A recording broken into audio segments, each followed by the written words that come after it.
సోది చెబుతాను, ఉన్నది ఉన్నట్లు చెబుతాను, లేనిది లేనట్లు చెబుతాను, జరిగింది చెబుతాను, జరగబోయేది చెబుతాను.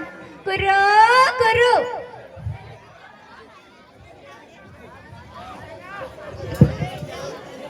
ఓ సోదమ్మ, ఇలారా, నాకు కొంచెం సోది చెప్తావా? అలాగే, అలాగే కూర్చోవే తల్లి.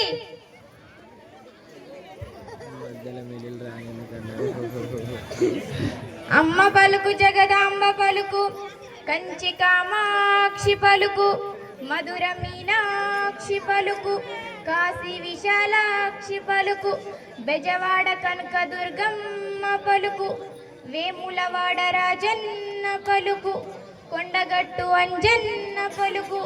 నా నోరు సత్యమే పలుకుతుందే తల్లి. నా జీవితం ఎలా ఉంటుంది? నేను బాగా చదువుకొని మంచి ఉద్యోగం చేస్తానా అమ్మా? ఆ సదాశివుని దయ వల్ల మీ పాఠశాల బాగా నడుస్తుందే తల్లి.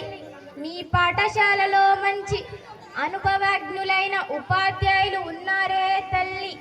వారు చెప్పే పాఠాలు శ్రద్ధగా విని వారిచ్చే సూచనలు సలహాలు పాటిస్తే తప్పకుండా నీకు మంచి భవిష్యత్తు ఉంటుందే తల్లి.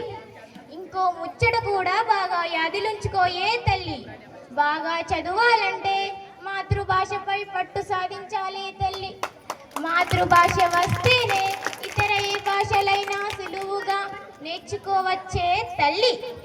మన మాతృభాష మనకు సంస్కృతిని, సాంప్రదాయాలను, నైతిక విలువలను, ఆచార వ్యవహారాలను నేర్పుతుందే తల్లి. ఇది నేను చెబుతున్న మాట కాదే తల్లి, ఆ అమ్మవారే నాతో పలికిపిస్తున్న మాటనే తల్లి. అలాగే సోదమ్మ, నువ్వు చెప్పినట్లే చేస్తా. వెళ్ళొస్తానే తల్లి. అలాగే సోదమ్మ. సోది చెబుతానమ్మ, సోది చెబుతాను. కుర్రో కుర్రు.